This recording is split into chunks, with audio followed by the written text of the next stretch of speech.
இன்றைக்கி சின்ன வேலையை பூனே போக வேண்டிய வேலை இருந்துச்சு. அதனாலவே நாங்கள் எல்லாருமே பூனே கிளம்பியாச்சு. போகும்போது நம்ம ட்ரெயினில் என்னென்ன சாப்பிட்டோன்னு தான் பார்க்க போகிறோம். நான் இங்கேருந்து வீட்டிலேருந்து போகும்போதே கொய்யாப்பழம் எடுத்துகிட்டு போயிருந்தேன். அந்த பழத்தில் கொஞ்சம் உப்பும் பெப்பரும் போட்டுட்டு நாங்கள் 4 பேர் இருந்ததுனால ஷேர் பண்ணி சாப்பிட்டாச்சு. அது முடிஞ்சதுமே எள்ளுருண்டை கடலை மிட்டாய் எல்லாமே சாப்பிட்டதுமே ட்ரெயினில் தட்டை முறுக்கும் தேன் மிட்டாயும் விற்க வந்திருந்தாங்க. அதுவும் சாப்பிட்டாச்சு. கரெக்டாக ஒரு 12:30 டைமில் நம்ம வீட்டிலேருந்து கொண்டு போன பொதி சாப்பாடு தான் எடுத்து இன்றைக்கி சாப்பிட்டோம். அது முடிச்சதுமே ஒரு 3 மணி டைமில் நான் வீட்டிலேருந்து நிலக்கடலை வேக வச்சு தாளித்து எடுத்துகிட்டு போயிருந்தேன். அதை சாப்பிட்டதுமே குழந்தைங்க மறுபடியும் ஒரு 6 மணிக்கு பசிக்குதுன்னு சொன்னாங்க. ஒரு சாக்லேட் எடுத்து சாப்பிட்டாச்சு.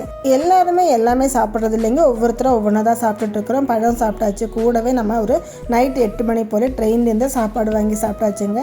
வெஜ் மீல்ஸ்னு கொடுத்தாங்க. சப்பாத்தி, அதே மாதிரி பருப்பு சாப்பாடு, கூடவே நம்மளுக்கு ஒரு சின்னதாக கிரேவியும் கொடுத்துருந்தாங்க. இதெல்லாம் சாப்பிட்டு முடிச்சது சூப்பராக படுத்து தூங்கியாச்சுங்க. அனுபவிச்சு பார்த்தா கரெக்டாக 5 மணி. கொஞ்சம் நேரம் மறுபடியும் ட்ரெயினில் உட்காந்து தூங்கினதுக்கப்புறம் நேராக நம்ம ரயில்வே ஸ்டேஷன் வந்தாச்சு. அவ்வளோதாங்க இந்த வீடியோ.